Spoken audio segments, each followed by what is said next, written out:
विद्यार्थियों तुहाडा सब दा अज दी इस क्लास विच स्वागत है। साडा अज दा लैक्चर 10वीं जमात दे विद्यार्थियों लई है। अज असीं इस लैक्चर दे विच सतह दा खेत्रफल अते आयतन surface area and volume chapter विचों पढ़ांगे। तां बच्चों आपां अज इस चैप्टर विच जो टॉपिक पढ़ना है वो साडा है शंकु दी छिणक फ्रस्टम ऑफ कोन। तो बच्चों असीं इहदे बारे अगे डिटेल दे विच पढ़ांगे। तो बच्चों जो ये टॉपिक है काफ़ी महत्वपूर्ण है। हर साल बोर्ड के पेपर विच इहदे विचों एक 6 नंबर वाला प्रश्न आ वो आउंदा है। तो बच्चे हुण आपां अगे देखदे हां इस बारे। तां तुहानूं स्क्रीन ते तुहाडे कुछ तस्वीरां तुहानूं दिखाई देणगीਆਂ। ਤੁਸੀਂ ਇਹਨਾਂ ਤਸਵੀਰਾਂ ਨੂੰ ਪੂਰੇ ਧਿਆਨ ਨਾਲ ਦੇਖਣਾ ਜਿਸ ਤੋਂ ਅਸੀਂ ਕੁਝ ਆਈਡੀਆ ਲਾਵਾਂਗੇ ਵੀ ਇਹ ਤਸਵੀਰਾਂ ਕੀ ਹਨ। ਤਾਂ ਬੱਚਿਓ ਇਹ ਤਸਵੀਰਾਂ ਹਨ ਜੋ ਤੁਹਾਨੂੰ ਤੁਹਾਡੇ ਸਕਰੀਨ ਤੇ ਦਿਖਾਈ ਦੇ ਰਹੀਆਂ ਹਨ। ਤਾਂ ਤੁਸੀਂ ਇਹਨਾਂ ਸਾਰੀਆਂ ਤਸਵੀਰਾਂ ਦੀ ਪਛਾਣ ਚੰਗੀ ਤਰ੍ਹਾਂ ਕਰ ਲੈਂਦੇ ਹੋ। ਤਾਂ ਬੱਚਿਓ ਸਾਨੂੰ ਪਤਾ ਹੈ ਇਹ ਸਾਡੇ ਕੋਲ ਕੀ ਹੈ, ਇੱਕ ਗਮਲਾ ਹੈ। ਠੀਕ ਹੈ ਬੱਚਿਓ, ਅੱਗੇ ਸਾਡੇ ਕੋਲ ਇੱਕ ਟੋਪੀ ਹੈ। ਉਸ ਤੋਂ ਬਾਅਦ ਅੱਗੇ ਸਾਡੇ ਕੋਲ ਕੀ ਹੈ, ਇਹ ਇੱਕ ਗਲਾਸ ਹੈ ਜੋ ਜਿਸ ਵਿੱਚ ਪਾਣੀ ਹੈ। ਇਹ ਵੀ ਸਾਡੇ ਕੋਲ ਗਲਾਸ ਹੈ ਜਿਸ ਵਿੱਚ ਅਸੀਂ ਚਾਹ ਪਾਈ ਹੈ। ਇਹ ਸਾਡੇ ਕੋਲ ਇੱਕ ਟੱਬ ਹੈ। ਇਹ ਸਾਡੇ ਕੋਲ ਇੱਕ ਕੱਪ ਹੈ। ਇਹ ਸਾਡੇ ਇੱਕ ਬਾਲਟੀ ਹੈ। ਇਹ ਸਾਡੇ ਇੱਕ ਕੌਫੀ ਵਾਲਾ ਕੱਪ ਹੈ ਜਾਂ ਆਈਸਕ੍ਰੀਮ ਵਾਲਾ ਕੱਪ ਵੀ ਆਪਾਂ ਇਸ ਨੂੰ ਕਹਿ ਸਕਦੇ ਹਾਂ। ਤਾਂ ਇਹ ਸਾਡੇ ਕੋਲ ਬੱਚਿਓ ਟੋਪੀ ਸੀ, ਇਹ ਸਾਡੇ ਕੋਲੇ ਗਮਲਾ ਸੀ। ਤਾਂ ਇਹਨਾਂ ਤਸਵੀਰਾਂ ਵਿੱਚ ਬੱਚਿਓ ਸਾਰਿਆਂ ਵਿੱਚ ਇੱਕ ਗੱਲ ਸਾਂਝੀ ਹੈ, ਇੱਕ ਗੱਲ ਕਾਮਨ ਹੈ। ਉਹ ਕੀ ਹੈ? ਠੀਕ ਹੈ, ਤਾਂ ਜੋ ਇਹ ਤਸਵੀਰਾਂ ਹਨ ਇਹ ਸਾਨੂੰ ਸ਼ੰਕੂ ਦੀ ਛਿਣਕ ਫਰਸਟਮ ਆਫ ਕੋਨ ਬਾਰੇ ਜਾਣਕਾਰੀ ਦਿੰਦੀਆਂ ਹਨ। ਜੋ ਫਰਸਟਮ ਆਫ ਕੋਨ ਸ਼ੰਕੂ ਦੀ ਛਿਣਕ ਹੈ ਉਹਨਾਂ ਦੀ ਜੋ ਸ਼ਕਲ ਹੈ, ਉਹਨਾਂ ਦਾ ਚਿੱਤਰ ਹੈ ਉਹ ਇਸ ਪ੍ਰਕਾਰ ਦਾ ਹੁੰਦਾ ਹੈ। ਤਾਂ ਬੱਚੇ ਹੁਣ ਆਪਾਂ ਅੱਗੇ ਇਹ 'ਚ ਦੇਖਦੇ ਹਾਂ ਵੀ ਜਿਹੜਾ ਸ਼ੰਕੂ ਦੀ ਛਿਣਕ ਫਰਸਟਮ ਆਫ ਕੋਨ ਕਿਸ ਤਰ੍ਹਾਂ ਬਣਦਾ ਹੈ। ਤਾਂ ਬੱਚਿਓ ਦੇਖੋ ਇਹ ਸਾਡੇ ਕੋਲ ਇੱਕ ਸ਼ੰਕੂ ਹੈ। ਸ਼ੰਕੂ ਬਾਰੇ ਤੁਸੀਂ ਜਾਣਦੇ ਹੋ ਬੱਚਿਓ ਸਾਰੇ, ਜਿਸ ਤਰ੍ਹਾਂ ਟੋਪੀ ਹੁੰਦੀ ਹੈ ਦਰਸ਼ੀ ਟੋਪੀ, ਆਈਸਕ੍ਰੀਮ ਵਾਲਾ ਕੋਨ ਹੁੰਦਾ ਗਾ। ਤਾਂ ਇਹ ਸਾਡੇ ਕੋਲ ਇੱਕ ਸ਼ੰਕੂ ਹੈ। ਤਾਂ ਅਸੀਂ ਇੱਕ ਸ਼ੰਕੂ ਹੋਰ ਬਣਾਉਂਦੇ ਹਾਂ। ਅਸੀਂ ਕੀ ਕੀਤਾ, ਹੁਣ ਅਸੀਂ ਇਸ ਸ਼ੰਕੂ ਨੂੰ ਇੱਥੋਂ ਇਸ ਨੂੰ ਕੱਟਣਾ ਹੈ। ਇਹ ਸਾਡੇ ਕੋਲ ਇੱਕ ਬਲੇਡ ਹੈ। ਤਾਂ ਦੇਖੋ ਅਸੀਂ ਇਸ ਬਲੇਡ ਦੇ ਨਾਲ ਇਸ ਸ਼ੰਕੂ ਨੂੰ ਕੱਟ ਦਿੱਤਾ ਹੈ। ਜਦੋਂ ਇਸ ਸ਼ੰਕੂ ਨੂੰ ਅਸੀਂ ਕੱਟ ਦਿੱਤਾ ਹੈ ਤਾਂ ਸਾਡੇ ਕੋਲ ਇਸ ਦੇ ਦੋ ਭਾਗ ਬਣ ਗਏ ਹਨ। ਇਹ ਦੇਖੋ ਨੀਚੇ ਵਾਲਾ ਭਾਗ ਰਹਿ ਗਿਆ ਹੈ, ਇਹ ਜੋ ਉੱਪਰ ਵਾਲਾ ਭਾਗ ਹੈ ਅਸੀਂ ਇੱਥੋਂ ਇਸ ਨੂੰ ਕੱਟਿਆ ਹੈ। ਜਿਸ ਤਰ੍ਹਾਂ ਮੰਨ ਲਈਏ ਵੀ ਇੱਥੋਂ ਆਪਾਂ ਇਹਨੂੰ ਇਸ ਤਰ੍ਹਾਂ ਕੱਟ ਦਿੱਤਾ ਸੀਗਾ ਤਾਂ ਇਹ ਸਾਡੇ ਕੋਲ ਇੱਕ ਉੱਪਰ ਵਾਲਾ ਜਿਹੜਾ ਭਾਗ ਆ ਉਹ ਬੱਚਿਓ ਉਹ ਆ ਗਿਆ ਹੈ। ਠੀਕ ਹੈ ਬੱਚਿਓ, ਹੁਣ ਆਪਾਂ ਇਹਦੇ ਵਿੱਚ ਸਾਡੇ ਕੋਲ ਕੀ ਹੈ, ਦੇਖੋ ਜੋ ਸਾਡੇ ਕੋਲ ਪਹਿਲੀ ਤਸਵੀਰ ਹੈ ਇਹ ਸਾਡੇ ਕੋਲ ਇੱਕ ਸ਼ੰਕੂ ਦਾ ਛਿਣਕ ਹੈ। ਦੇਖੋ ਇਹ ਸਾਡੇ ਕੋਲ ਸ਼ੰਕੂ ਦਾ ਛਿਣਕ ਹੈ। ਉਹ ਸਾਡੇ ਕੋਲੇ ਕੀ ਸੀ ਬੱਚਿਓ, ਉਹ ਸਾਡੇ ਕੋਲ ਇੱਕ ਸ਼ੰਕੂ ਸੀਗਾ। ਕਿਉਂਕਿ ਸ਼ੰਕੂ ਸਾਨੂੰ ਪਹਿਲਾਂ ਪਤਾ ਹੀ ਹੈ ਵੀ ਜੋ ਸ਼ੰਕੂ ਆ ਉਹ ਇਸ ਪ੍ਰਕਾਰ ਦਾ ਹੀ ਹੁੰਦਾ ਹੈ। ਇਹ ਸਾਡੇ ਕੋਲ ਜੋ ਨਵੀਂ ਚੀਜ਼ ਬਣੀ ਹੈ ਇਹ ਸਾਡੇ ਕੋਲ ਸ਼ੰਕੂ ਦੀ ਛਿਣਕ ਹੈ, ਜਾਣੀ ਕਿ ਇਸ ਦੇ ਦੋ ਚੱਕਰਾਕਾਰ ਸਿਰੇ ਹੁੰਦੇ ਹਨ। ਆਪਾਂ ਇਸ ਤਰ੍ਹਾਂ ਇਸਨੂੰ ਕਹਿ ਸਕਦੇ ਹਾਂ ਵੀ ਇਸ ਦੇ ਦੋ ਚੱਕਰਾਕਾਰ ਸਿਰੇ ਹਨ। ਦੇਖੋ ਇਹ ਵੀ ਬੱਚੋ ਚੱਕਰਕਾਰ ਹੈ ਜੋ ਸਿਰਾ ਇਸਦਾ ਹੈ, ਇਹ ਵੀ ਜੋ ਸਿਰਾ ਹੈ ਇਹ ਵੀ ਚੱਕਰਕਾਰ ਹੈ। ਠੀਕ ਹੈ ਬੱਚਿਓ, ਇਹ ਸਾਡੇ ਕੋਲ ਸ਼ੰਕੂ ਹੈ। ਤਾਂ ਸ਼ੰਕੂ ਦਾ ਜਿਹੜਾ ਇੱਕ ਸਿਰਾ ਉਹੀ ਇੱਕ ਚੱਕਰਕਾਰ ਹੈ, ਦੂਸਰਾ ਇੱਧਰ ਬੱਚੋ ਕੀ ਹੈ ਇੱਕ ਤਿਕੋਣਾ ਹੈ, ਕੋਣ ਹੈ। ਤਾਂ ਇਹ ਚੀਜ਼ ਸ਼ੰਕੂ ਦੀ ਛਿਣਕ ਫਰਸਟਮ ਆਫ ਕੋਣ ਹੈ। ਤਾਂ ਬੱਚੋ ਤੁਹਾਨੂੰ ਪਤਾ ਲੱਗ ਗਿਆ ਹੋਗਾ ਵੀ ਸ਼ੰਕੂ ਦੇ ਛਿਣਕ ਦੀ ਰਚਨਾ ਅਸੀਂ ਕਿਸ ਪ੍ਰਕਾਰ ਕਰਦੇ ਹਾਂ, ਇੱਕ ਸ਼ੰਕੂ ਤੋਂ ਕਰਦੇ ਹਾਂ। ਜਾਂ ਅਸੀਂ ਜਿਸ ਤਰ੍ਹਾਂ ਅਸੀਂ ਬਾਲਟੀ ਦੇਖਦੇ ਹਾਂ, ਗਮਲਾ ਦੇਖਦੇ ਹਾਂ ਤਾਂ ਉਹ ਵੀ ਸਾਡੇ ਸ਼ੰਕੂ ਦੀ ਛਿਣਕ ਹਨ। ਤਾਂ ਬੱਚਿਓ ਅੱਗੇ ਆਪਾਂ ਇਹਦੇ ਬਾਰੇ ਹੋ ਸਕਦੇ ਹਾਂ ਵੀ ਇਹਦੇ ਜੋ ਫਾਰਮੂਲੇ ਹਨ ਉਹ ਕਿਸ ਪ੍ਰਕਾਰ ਸਾਡੇ ਕੋਲ ਬਣਦੇ ਹਨ। ਵੀ ਇਸਦਾ ਜੋ ਸਰਫੇਸ ਵਾਲਾ ਹੈ ਇਹ ਦੇਖੋ ਇਹ ਅਸੀਂ ਇੱਕ ਸ਼ੰਕੂ ਬਣਾ ਲਿਆ ਹੈ। ਤਾਂ ਤੁਹਾਨੂੰ ਤੁਹਾਡੀ ਸਕਰੀਨ ਤੇ ਇੱਕ ਸ਼ੰਕੂ ਦਿਖਾਈ ਦੇ ਰਿਹਾ ਹੈ। ਤਾਂ ਹੁਣ ਅਸੀਂ ਸ਼ੰਕੂ ਦੇ ਛਿਣਕ ਦੀ ਤਿਰਛੀ ਉਚਾਈ ਬੱਚਿਓ ਦੇਖਣੀ ਹੈ। ਸ਼ੰਕੂ ਦੇ ਛਿਣਕ ਦੀ ਤਿਰਛੀ ਉਚਾਈ ਕੀ ਹੁੰਦੀ ਹੈ। ਦੇਖੋ ਇਹ ਬੱਚੋ ਜੋ ਦਿਖਾ ਰਿਹਾ ਤੁਹਾਨੂੰ ਇਹ ਸਾਡੇ ਸ਼ੰਕੂ ਦੇ ਛਿਣਕ ਦੀ ਇੱਕ ਤਿਰਛੀ ਉਚਾਈ ਹੈ। ਅੱਗੇ ਬੱਚੇ ਦੇਖਦੇ ਹਾਂ ਸ਼ੰਕੂ ਦੇ ਛਿਣਕ ਦੀ ਉਚਾਈ। ਹੁਣ ਬੱਚੋ ਅਸੀਂ ਸ਼ੰਕੂ ਦੇ ਛਿਣਕ ਦੀ ਉਚਾਈ ਦੀ ਗੱਲ ਕਰਦੇ ਹਾਂ। ਇਹ ਤੁਹਾਨੂੰ ਜੋ ਦਿਖਾਈ ਦਿੱਤਾ ਦੇਖੋ ਇੱਕ ਵਾਰ ਦੁਬਾਰਾ ਦੇਖੋ ਐਨੀਮੇਸ਼ਨ ਇਸ ਤਰ੍ਹਾਂ ਇਹ ਚੀਜ਼ ਹੈ ਸਾਡੇ ਕੋਲ। ਠੀਕ ਹੈ ਬੱਚਿਓ, ਇਹ ਸਾਡੇ ਕੋਲ ਸ਼ੰਕੂ ਦੀ ਉਚਾਈ ਹੈ। ਇਸ ਨੂੰ ਅਸੀਂ ਕੀ ਮੰਨਿਆ ਹੈ? ਇਸ ਨੂੰ ਅਸੀਂ h ਮੰਨਿਆ ਹੈ। ਤਾਂ ਬੱਚੇ ਤੁਹਾਨੂੰ ਤਿਰਛੀ ਉਚਾਈ ਅਤੇ ਜੋ ਕੱਲੀ ਉਚਾਈ ਹੈ ਉਹਦੇ ਵਿੱਚ ਫਰਕ ਪਤਾ ਲੱਗ ਗਿਆ ਹੋਣਾ ਹੈ ਵੀ ਜੋ ਬਿਲਕੁਲ ਸਿੱਧੀ ਉਚਾਈ ਹੈ 90 ਦੇ ਕੋਣ ਤੇ ਬਣਦੀ ਹੈ ਉਹ ਸਾਡੀ ਉਚਾਈ ਹੈ। ਜੋ ਤਿਰਛੀ ਹੈ ਉਸ ਨੂੰ ਅਸੀਂ ਤਿਰਛੀ ਉਚਾਈ ਹੈ। ਤਿਰਛੀ ਉਚਾਈ ਨੂੰ ਅਸੀਂ L ਨਾਲ ਲਿਖਦੇ ਹਾਂ ਤੇ ਉਚਾਈ ਨੂੰ ਅਸੀਂ h ਨਾਲ ਲਿਖਦੇ ਹਾਂ। ਤਾਂ ਬੱਚਿਓ ਅੱਗੇ ਹੈ ਵੱਡੇ ਚੱਕਰੀ ਸਿਰੇ ਦਾ ਅਰਧ ਵਿਆਸ। ਵਿੱਚ ਆਹ ਦੇਖੋ ਜੀ ਨੀਚੇ ਵਾਲਾ ਭਾਗ ਹੈ ਤੁਹਾਨੂੰ ਦਿਖਾਈ ਦੇ ਰਿਹਾ ਹੈ। ਦੇਖੋ ਇਹ ਨੀਚੇ ਵਾਲਾ ਭਾਗ ਹੈ, ਇਹ ਸਾਡੇ ਕੋਲੇ ਵੱਡਾ ਚੱਕਰੀ ਸਿਰਾ ਹੈ, ਉੱਪਰ ਵਾਲਾ ਛੋਟਾ ਹੈ। ਤਾਂ ਇਸ ਦਾ ਇਹ ਵੀ ਸਾਡੇ ਕੋਲ ਬੱਚਿਓ ਅਰਧ ਵਿਆਸ ਹੈ। ਤਾਂ ਵੱਡਾ ਚੱਕਰੀ ਸਿਰਾ ਹੈ ਤਾਂ ਉਸਦੇ ਅਸੀਂ ਅਰਧ ਵਿਆਸ ਨੂੰ ਵੱਡੀ ਆਰ ਨਾਲ ਜਾਂ ਕੈਪੀਟਲ ਆਰ ਨਾਲ ਲਿਖ ਲਿਆ ਹੈ। ਛੋਟੇ ਚੱਕਰੀ ਸਿਰੇ ਦਾ ਅਰਧ ਵਿਆਸ ਤਾਂ ਬੱਚਿਓ ਤੁਹਾਨੂੰ ਪਤਾ ਹੈ ਜੋ ਉੱਪਰ ਵਾਲਾ ਹੈ ਇਹ ਸਾਡਾ ਛੋਟਾ ਚੱਕਰੀ ਹੈ, ਯਾਨੀ ਕਿ ਛੋਟਾ ਚੱਕਰ ਹੈ, ਉਸਦਾ ਅਰਧ ਵਿਆਸ ਨੂੰ ਅਸੀਂ ਛੋਟੀ ਆਰ ਨਾਲ ਮੰਨ ਲਿਆ ਹੈ। ਤਾਂ ਹੁਣ ਬੱਚਿਓ ਅੱਗੇ ਅਸੀਂ ਦੇਖਦੇ ਹਾਂ L। ਹੁਣ ਦੇਖੋ ਇਹਦੇ ਵਿੱਚ ਬੱਚਿਓ ਜੋ ਅਸੀਂ ਜਦੋਂ ਸ਼ੰਕੂ ਦੇ ਛਿਣਕ ਵਾਲੇ ਸਵਾਲ ਕਰਨੇ ਆ ਤਾਂ ਸਾਨੂੰ ਤਿੰਨ ਚੀਜ਼ਾਂ ਦੀ ਜ਼ਰੂਰਤ ਪੈਣੀ ਹੈ। ਇਸ ਦੀ ਤਿਰਛੀ ਉਚਾਈ ਦੀ, ਉਹਨਾਂ ਦੇ ਅਰਧ ਵਿਆਸ ਦੀ। ਤਾਂ ਸਾਨੂੰ ਸਵਾਲ ਦੇ ਵਿੱਚ ਕਈ ਵਾਰ ਕੀ ਹੁੰਦਾ ਹੈ, ਸਾਨੂੰ ਇਹ ਜਾਣੀ ਕਿ L, H ਜਾਂ R ਦੇ ਵਿੱਚੋਂ ਤਿੰਨੇ ਚੀਜ਼ਾਂ ਨਹੀਂ ਦਿੱਤੀਆਂ ਹੁੰਦੀਆਂ, ਸਿਰਫ ਸਾਨੂੰ ਇੱਕ ਪਤਾ ਦੋ ਪਤਾ ਹੁੰਦਾ ਹੈ, ਉਸ ਤੋਂ ਅਸੀਂ ਤੀਜੀ ਚੀਜ਼ ਪਤਾ ਕਰਨੀ ਹੈ। ਮੰਨ ਲਓ ਸਾਨੂੰ H, ਵੱਡੀ R, ਕੈਪੀਟਲ R ਤੇ ਛੋਟੀ R ਦਾ ਮੁੱਲ ਪਤਾ ਹੈ, ਅਸੀਂ L ਦਾ ਮੁੱਲ ਪਤਾ ਕਰਨਾ ਹੈ। ਤਾਂ ਬੱਚੋ ਇਹ L ਦੇ ਮੁੱਲ ਦਾ ਫਾਰਮੂਲਾ ਇਹ ਹੁੰਦਾ ਹੈ, ਇਹ ਤੁਸੀਂ ਕਾਪੀ ਤੇ ਨੋਟ ਕਰਨਾ ਹੈ ਵੀ ਸ਼ੰਕੂ ਦੀ ਛਿਣਕ ਦੀ ਤਿਰਛੀ ਉਚਾਈ ਦਾ ਸੂਤਰ ਕੀ ਹੁੰਦਾ ਹੈ? ਉਚਾਈ ਦਾ ਵਰਗ ਵੱਡੀ ਆਰ ਚੋਂ ਛੋਟੀ ਆਰ ਦਾ ਵਰਗ ਤੇ ਸਾਰੇ ਦਾ ਵੱਡੀ ਆਰ ਚ ਵਿੱਚੋਂ ਛੋਟੀ ਆਰ ਘਟਾ ਕੇ ਉਹਦਾ ਸਾਰੇ ਦਾ ਵਰਗ ਉਹ ਕਰ ਦੇਣਾ ਹੈ। ਠੀਕ ਹੈ ਬੱਚਿਓ, ਤਾਂ ਇਹ ਫਾਰਮੂਲੇ ਤੁਸੀਂ ਨੋਟ ਕਰ ਲਓ, ਫਿਰ ਅੱਗੇ ਆਪਾਂ ਇਹਨਾਂ ਦੇ ਸਵਾਲਾਂ ਦੇ ਜਾਂ ਹੋਰ ਕਨਸੈਪਟ ਨੂੰ ਦੇਖਦੇ ਹਾਂ। ਬੱਚਿਓ ਦੇਖੋ ਅੱਗੇ ਸਾਡੇ ਕੋਲ ਕੀ ਹੈ, ਸ਼ੰਕੂ ਦੇ ਛਿਣਕ ਦੇ ਸੂਤਰ। ਤਾਂ ਇਸ ਦੇ ਬੱਚਿਓ ਕਿਹੜੇ-ਕਿਹੜੇ ਸੂਤਰ ਹਨ ਉਹਨਾਂ ਬਾਰੇ ਆਪਾਂ ਗੱਲ ਕਰਦੇ ਹਾਂ। ਪਹਿਲਾਂ ਸਾਡੇ ਕੋਲ ਹੈ ਸ਼ੰਕੂ ਦੀ ਛਿਣਕ ਦੀ ਵਕਰ ਸਤ੍ਹਾ ਦਾ ਖੇਤਰਫਲ। ਬੱਚਿਓ ਆਪਾਂ ਦੇਖਦੇ ਹਾਂ ਇਹ ਕੀ ਹੈ। ਇਹ ਬੱਚੋ ਸਾਡੇ ਕੋਲ ਆ ਗਿਆ ਪਾਈ ਵੱਡੀ ਆਰ ਪਲਸ ਛੋਟੀ ਆਰ ਇੰਟੂ L। ਸ਼ੰਕੂ ਦੀ ਛਿਣਕ ਦੀ ਕੁੱਲ ਸਤ੍ਹਾ ਦਾ ਖੇਤਰਫਲ ਇਹ ਬੱਚੋ ਸਾਡੇ ਕੋਲ ਹੈ ਪਾਈ ਆਰ ਜਮਾ ਛੋਟੀ ਆਰ ਇੰਟੂ L ਪਲਸ ਵੱਡੀ ਆਰ ਦੀ 2 ਪਲਸ ਛੋਟੀ ਆਰ ਦੀ ਘਾਤ 2। ਸ਼ੰਕੂ ਦੀ ਛਿਣਕ ਦਾ ਆਇਤਨ। ਤਾਂ ਬੱਚੋ ਇਹ ਸਾਡੇ ਕੋਲੇ ਇਹ ਸੂਤਰ ਜਿਹੜਾ ਸਾਡੇ ਕੋਲ ਉਹ ਹੁੰਦਾ ਹੈ। ਬੱਚੋ ਇੱਕ ਵਾਰ ਤੁਸੀਂ ਫਿਰ ਨੋਟ ਕਰ ਲਓ ਇਹਨਾਂ ਨੂੰ ਵੀ ਕਿਹੜੇ-ਕਿਹੜੇ ਇਹ ਸੂਤਰ ਹਨ। ਬੱਚੋ ਪਤਾ ਲੱਗ ਗਿਆ ਦੇਖੋ, ਮੰਨ ਲਓ ਅਸੀਂ ਇਹ ਸ਼ੰਕੂ ਇੱਥੇ ਬਣਾ ਕੇ ਅਸੀਂ ਦੇਖਦੇ ਹਾਂ ਤਾਂ ਤੁਹਾਨੂੰ ਪਤਾ ਲੱਗ ਗਿਆ ਹੋਗਾ ਵੀ ਇਹ ਸਾਡੇ ਕੋਲ ਕੀ ਹੈ, ਇੱਕ ਸ਼ੰਕੂ ਹੈ। ਇਹ ਸਾਡੇ ਕੋਲ ਸ਼ੰਕੂ ਦਾ ਛਿਣਕ ਬੱਚੋ ਬਣ ਗਿਆ। ਇਹ ਬੱਚੋ ਇਸ ਦੀ ਉਚਾਈ ਬਣ ਗਈ। ਇਹ ਇਸੇ ਵੱਡੇ ਸਿਰੇ ਦਾ ਅਰਧ ਵਿਆਸ ਹੋ ਗਿਆ R, ਇਹ ਦੇ ਛੋਟੀ ਸਿਰੇ ਦਾ ਅਰਧ ਵਿਆਸ ਹੋ ਗਿਆ, ਇਹ L ਹੋ ਗਿਆ, ਇਹ H ਹੋ ਗਿਆ। ਤਾਂ ਬੱਚੋ ਸਾਨੂੰ ਆਇਤਨ ਬਾਰੇ ਪਤਾ ਹੈ। ਆਇਤਨ ਕੀ ਹੁੰਦੀ ਹੈ? ਕਿਸੇ ਵਸਤੂ ਦੀ ਕਿੰਨੀ ਸਮਰੱਥਾ ਹੈ। ਠੀਕ ਹੈ ਬੱਚਿਓ, ਜਾਣ ਕੇ ਇਹਦਾ ਆਇਤਨ ਇਹ 'ਚ ਅਸੀਂ ਕਿੰਨਾ ਪਾਣੀ ਪਾ ਸਕਦੇ ਹਾਂ ਜਾਂ ਉਸ ਵਸਤੂ ਕਿੰਨੀ ਪਾ ਸਕਦੇ ਹਾਂ ਉਸ ਨੂੰ ਅਸੀਂ ਆਇਤਨ ਕਹਿੰਦੇ ਹਾਂ। ਤਾਂ ਆਇਤਨ ਦਾ ਫਾਰਮੂਲਾ ਕੀ ਬੱਚਿਓ 1/3 IH ਵੱਡੀ ਆਰ ਦਾ ਵਰਗ ਜਾਂ ਛੋਟੀ ਆਰ ਦਾ ਵਰਗ ਵੱਡੀ ਆਰ ਗੁਣਾ ਛੋਟੀ ਆਰ। ਅੱਗੇ ਬੱਚੋ ਸ਼ੰਕੂ ਦੀ ਛਿਣਕ ਦੀ ਵਕਰ ਸਤ੍ਹਾ ਦਾ ਖੇਤਰਫਲ। ਦੇਖੋ ਵਕਰ ਸਤ੍ਹਾ ਕੀ ਹੋਗੀ? ਆਸੇ-ਪਾਸੇ ਵਾਲਾ ਭਾਗ। ਇਹ ਜੋ ਇਧਰ ਪਾਸੇ ਵਾਲੀ ਸਤ੍ਹਾ ਆ ਗਈ। ਠੀਕ ਹੈ ਬੱਚੋ, ਜੋ ਉਹਦੇ ਆਸੇ-ਪਾਸੇ ਹੈ ਸਿਰਫ ਆਸੇ-ਪਾਸੇ ਉਸ ਨੂੰ ਅਸੀਂ ਵਕਰ ਸਤ੍ਹਾ ਦਾ ਖੇਤਰਫਲ ਕਹਿੰਦੇ ਹਾਂ। ਉਸ ਦਾ ਸੂਤਰ ਇਹ ਹੈ ਸ਼ੰਕੂ ਦੀ ਛਿਣਕ ਦੀ ਕੁੱਲ ਸਤ੍ਹਾ ਦਾ ਖੇਤਰਫਲ। ਤਾਂ ਬੱਚੋ ਕੁੱਲ ਸਤ੍ਹਾ ਦੇ ਖੇਤਰਫਲ ਤੋਂ ਕੀ ਭਾਵ ਹੈ? ਕੁੱਲ ਸਤ੍ਹਾ ਦਾ ਖੇਤਰਫਲ ਅਸੀਂ ਕੀ ਕਹਿ ਸਕਦੇ ਹਾਂ ਵੀ ਇਹ ਕਿਸ ਪ੍ਰਕਾਰ ਦਾ ਹੈ। ਦੇਖੋ ਕੁੱਲ ਸਤ੍ਹਾ ਦੇ ਬੱਚੋ ਦੇ ਇਹ ਜੋ ਉੱਪਰ ਵਾਲਾ ਭਾਗ ਹੈਗਾ ਬੱਚੋ ਇਸ ਨੂੰ ਇਹ ਜੋੜ ਲੈਣਾ ਹੈ। ਠੀਕ ਹੈ ਬੱਚਿਓ, ਇਹ ਕੀ ਹੈਗਾ? ਛੋਟਾ ਚੱਕਰ, ਛੋਟਾ ਚੱਕਰ ਦਾ ਖੇਤਰਫਲ ਇਹ ਆ ਗਿਆ। ਨੀਚੇ ਵਾਲਾ ਭਾਗ ਵਿੱਚੋਂ ਜੋ ਵੱਡਾ ਚੱਕਰ ਹੈ ਉਸ ਦਾ ਖੇਤਰਫਲ ਵਿੱਚ ਆਪਾਂ ਇਹ ਜੋੜ ਦੇਣਾ ਹੈ। ਪਾਣੀ ਪੀਣ ਵਾਲਾ ਇੱਕ ਗਲਾਸ 14 ਸੈਂਟੀਮੀਟਰ ਉਚਾਈ ਵਾਲੇ ਇੱਕ ਸ਼ੰਕੂ ਦੇ ਛਿਣਕ ਦੇ ਆਕਾਰ ਦਾ ਹੈ।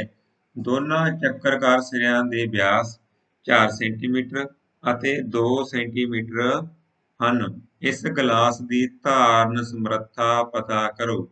ਤਾਂ ਬੱਚਿਓ ਤੁਸੀਂ ਧਾਰਨ ਸਮਰੱਥਾ ਤੋਂ ਪਤਾ ਤੁਹਾਨੂੰ ਵੀ ਧਾਰਨ ਸਮਰੱਥਾ ਕੀ ਹੁੰਦੀ ਹੈ, ਜਾਣੀ ਕਿ ਅਸੀਂ ਉਸਦਾ ਆਇਤਨ ਪਤਾ ਕਰਨਾ ਹੈ। ਇਹ ਬੱਚੋ ਸਾਡੇ ਕੋਲੇ ਗਲਾਸ ਹੈ। ਤਾਂ ਤੁਹਾਨੂੰ ਤੁਹਾਡੀ ਸਕਰੀਨ ਤੇ ਪੀਣ ਵਾਲਾ ਪਾਣੀ ਪੀਣ ਵਾਲਾ ਜਿਹੜਾ ਗਲਾਸ ਆ ਤੁਹਾਨੂੰ ਦਿਖਾਈ ਉਹ ਦੇ ਰਿਹਾ ਹੈ। ਠੀਕ ਹੈ ਬੱਚਿਓ, ਇਸ ਦਾ ਉਚਾਈ ਹੈ ਜੋ ਉਹ 14 ਸੈਂਟੀਮੀਟਰ ਹੈ। ਠੀਕ ਹੈ, ਇਸ ਦੇ ਚੱਕਰਕਾਰ ਸਿਰਿਆਂ ਦੇ ਵਿਆਸ, ਬੱਚੇ ਦੇਖੋ ਇੱਥੇ ਸਾਨੂੰ ਵਿਆਸ ਦਿੱਤੇ, ਇੱਥੇ ਧਿਆਨ ਨਾਲ ਦੇਖਣਾ ਕਿਉਂਕਿ ਅਸੀਂ ਅਰਧ ਵਿਆਸ ਭਰ ਲੈਂਦੇ ਹਾਂ। ਜੋ ਵਿਆਸ ਹਨ ਉਹ 4 ਸੈਂਟੀਮੀਟਰ ਅਤੇ 2 ਸੈਂਟੀਮੀਟਰ ਹਨ। ਤਾਂ ਅਸੀਂ ਉਹਦੀ ਧਾਰਨ ਸਮਰੱਥਾ ਜਾਣੀ ਕਿ ਇਹਦੇ ਵਿੱਚ ਕਿੰਨਾ ਪਾਣੀ ਪੈ ਸਕਦਾ ਹੈ, ਜਾਣੀ ਕਿ ਇਸਦਾ ਜਿਹੜਾ ਆਇਤਨ ਹੈ, ਇਸਦਾ ਜੋ ਵੋਲਿਊਮ ਹੈ, ਉਹ ਬੱਚਿਓ ਅਸੀਂ ਪਤਾ ਕਰਨਾ ਹੈ।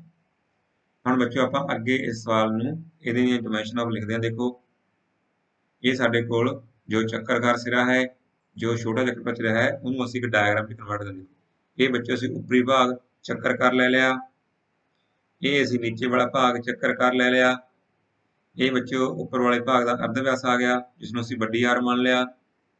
ਇਹ ਨੀਚੇ ਵਾਲਾ ਜੋ ਚੱਕਰਕਾਰ ਭਾਗ ਹੈ, ਉਸਨੂੰ ਅਸੀਂ ਛੋਟੀ ਆਰ ਮੰਨ ਲਿਆ, ਉਸਦੇ ਅਰਧ ਵਿਆਸ ਨੂੰ। ਇਹ ਬੱਚਿਓ ਉਸਦੀ ਉਚਾਈ ਆ ਗਈ ਜੋ ਸਾਡੇ ਕੋਲੇ h ਹੈ।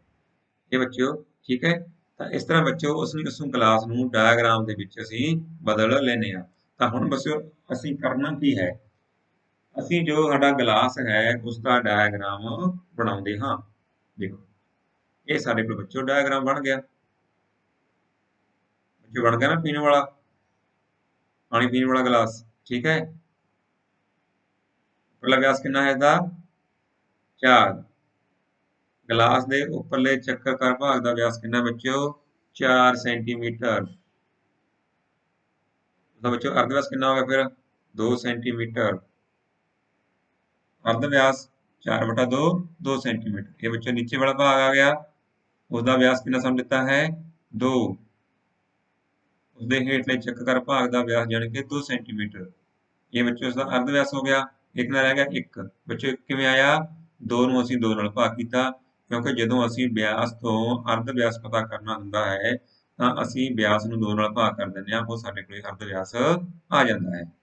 ਹੁਣ ਬੱਚਿਓ ਇਹ ਸਾਡੇ ਕੋਲ ਉਚਾਈ ਆ ਗਈ h, ਸਾਨੂੰ ਕਿੰਨੀ ਦਿੱਤੀ ਹੈ ਬੱਚਿਓ 14 ਸੈਂਟੀਮੀਟਰ। ਤਾਂ ਗਲਾਸ ਦੀ ਉਚਾਈ 14 ਸੈਂਟੀਮੀਟਰ ਅਸੀਂ ਲਿਖ ਲਈ।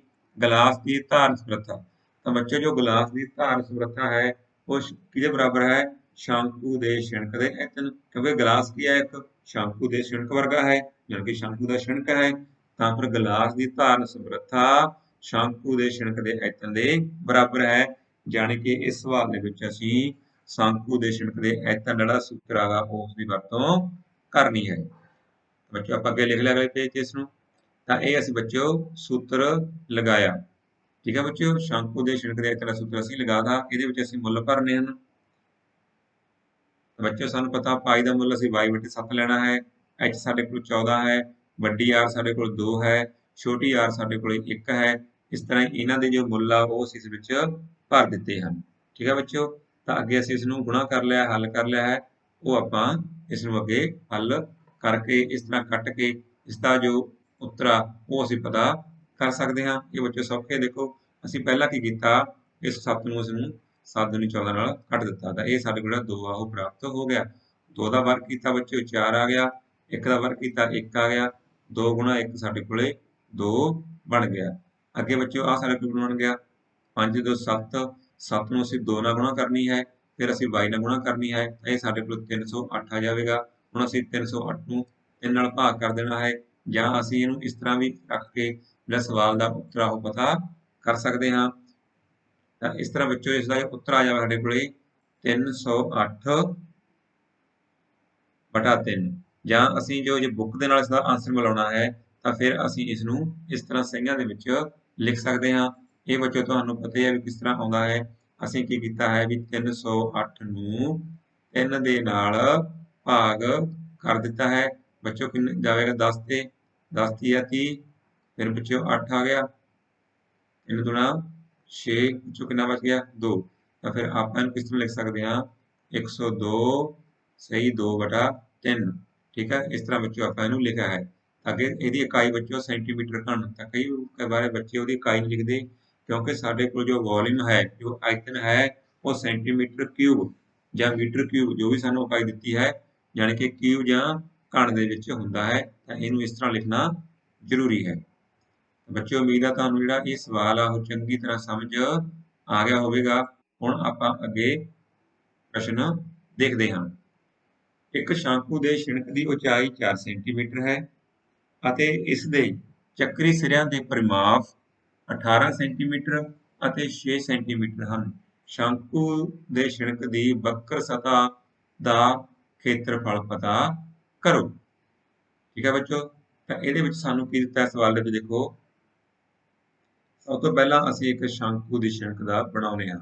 ਤਾਂ ਇਹ ਬੱਚਿਓ ਅਸੀਂ ਇੱਕ ਸ਼ੰਕੂ ਦੀ ਸ਼ਿਨਕ ਬਣਾ ਲਈ ਹੈ। ਤਾਂ ਇਸ ਤਰ੍ਹਾਂ ਸੌਖੇ ਤੁਸੀਂ ਜਿਹੜਾ ਡਾਇਗਰਾਮ ਆ ਉਹ ਬਣਾ ਸਕਦੇ ਹੋ। ਇਹ ਬੱਚਿਓ ਅਸੀਂ ਤਿਰਛੀ ਉਚਾਈ ਆ ਗਈ, ਕਿੰਨੀ ਤੇ ਬੱਚਿਓ ਸਾਨੂੰ ਤਿਰਛੀ ਉਚਾਈ 4 ਸੈਂਟੀਮੀਟਰ।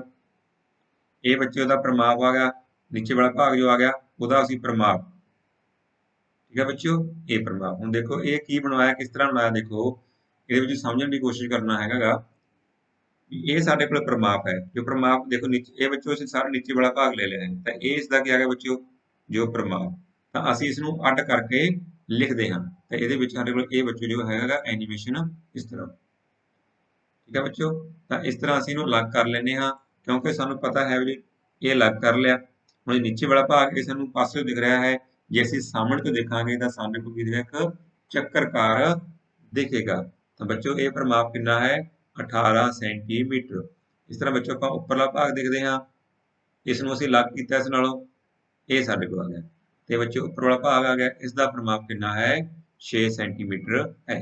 ਬੱਚਿਓ ਤੁਹਾਨੂੰ ਗੱਲ ਸਮਝ ਆ ਗਈ, ਉੱਪਰਲੇ ਭਾਗ ਦਾ ਪਰਿਮਾਪ 6 ਸੈਂਟੀਮੀਟਰ ਹੈ ਕਿਉਂਕਿ ਉਹ ਛੋਟਾ ਹੈ, ਨੀਚੇ ਵਾਲੇ ਭਾਗ ਦਾ ਪਰਿਮਾਪ 18 ਸੈਂਟੀਮੀਟਰ ਕਿਉਂਕਿ ਉਹ ਵੱਡਾ ਹੈ।